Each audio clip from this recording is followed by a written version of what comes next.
ایک زمانہ تھا جب دنیا پاکستان کو ایشیا کا رول ماڈل کہتی تھی۔ یقین نہیں نہ ہوتا، یہ دیکھو 1965 میں نیو یارک ٹائمز نے لکھا کہ پاکستان حیران کن معاشی ترقی کے نتیجے میں جو دنیا بھر کے ماہرین اقتصادیات اور پالیسی سازوں کی توجہ حاصل کر رہا ہے، پاکستان ممکنہ طور پر ایک ایسے معاشی سنگ میل کی جانب بڑھ رہا ہے جو ابھی تک صرف یونائٹڈ اسٹیٹس امریکہ نے ہی عبور کیا ہے۔ سمجھ رہے ہو، یہ کمپیریزن نہ تو انڈیا سے ہو رہا تھا اور نہ ہی چائنا سے۔ پاکستان کا ڈائریکٹلی کمپیریزن امریکہ سے ہو رہا تھا، وہ بھی نیو یارک ٹائمز نے کیا۔ انٹرسٹنگ بات یہ ہے کہ پاکستان تب ایشیا کے لارجسٹ اور فاسٹسٹ گروئنگ کنٹری میں سے ایک تھا۔ 1960 میں بھارت 3.5% کی گروتھ ریٹ سے گرو کر رہا تھا، سری لنکا 4.1% سے گرو کر رہا تھا، نیپال 2.3% پر تھا، اور جبکہ پاکستان 6.8% سے گرو کر رہا تھا۔ یہ وہی دور تھا جب پاکستان ایشیائی اکنامک گروتھ کے لیے رول ماڈل بن گیا تھا۔ ساؤتھ کوریا جیسے کنٹری پاکستان میں اپنے ڈیلیگیٹ بھیجتے بس یہ سمجھنے کے لیے کہ پاکستان کیسے گرو کر رہا ہے، لیکن آج سب بدل گیا۔ Now the economic crisis continues to cripple Pakistan. Now on one hand, Pakistan is facing its worst economic crisis. Now Pakistan's dire economic situation. In the past 12 months, Pakistan has seen record inflation. Since last year, Pakistan has faced a dire economic crisis. لیکن سوال یہ ہے کہ اتنا سب کچھ کیسے بدل گیا؟ اتنے میں پاکستانی لیڈرز نے کچھ کیا کیوں نہیں؟ بہت سارے لوگوں نے کوشش کی، بٹ پرابلم تھا پاور پلے کا، کیونکہ ہم نے دیکھا کہ پاکستانی لیڈرز گورننس سے زیادہ پاور رکھنے میں فوکس کرتے تھے، اس لیے آج تک کوئی بھی لیڈر اپنا 5 ایئر ٹرم پورا نہ کر سکا۔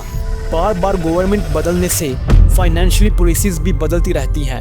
اس دوران نیو گورنمنٹ کو پچھلی گورنمنٹ کی ناکامی ثابت کرنے کے لیے اپوزٹ ڈیسیژن لینے پڑتے ہیں۔ پولیٹیکل انسٹیبلٹی کی وجہ سے فورین انویسٹرز ایسے کنٹری میں بزنس کے لیے تیار ہی نہیں ہوتے، جس سے کسی بھی ملک کی اکنامی کو کافی نقصان ہوتا ہے۔ لیکن پاکستان میں اس نقصان کا کسی نے سوچا ہی نہیں، بلکہ ووٹ لینے کے لیے اور عوام کو خوش کرنے کے لیے برے حالات میں بھی سبسڈیز دے کر گرتی معیشت کو اور زیادہ گرایا گیا۔ لیکن دوستو، ہمیں ان چیزوں سے سبق سیکھنا ہے۔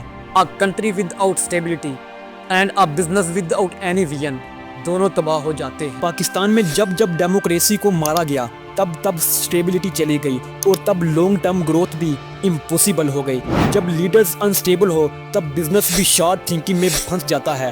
اس لیے آج پاکستان میں سٹیبلٹی بہت ہی ضروری ہے۔ ماضی سے لے کر اب تک پاکستان قرضوں پر ڈیپینڈ رہا ہے، اس وجہ سے پاکستان میں سیلف گروتھ پر زیادہ توجہ ہی نہیں دی گئی۔ آخر کوئی بھی کنٹری کب تک کسی فورین ایڈ یا لونز پر چل سکتا ہے؟ اس لیے پاکستان کو اب مینوفیکچرنگ کی طرف بڑھنا ہوگا۔ وہ گھر جہاں خرچے زیادہ ہو لیکن کمانے کا ذریعہ نہ ہو، آخر تباہ ہو جاتا ہے۔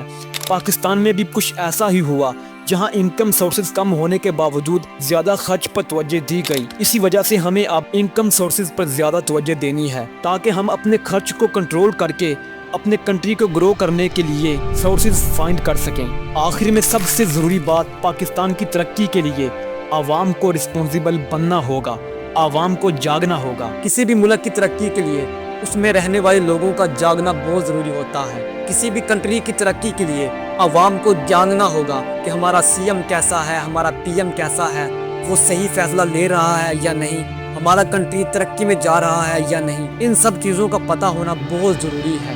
جب تک کوئی قوم سوتی رہتی ہے وہ ترقی نہیں کر سکتی۔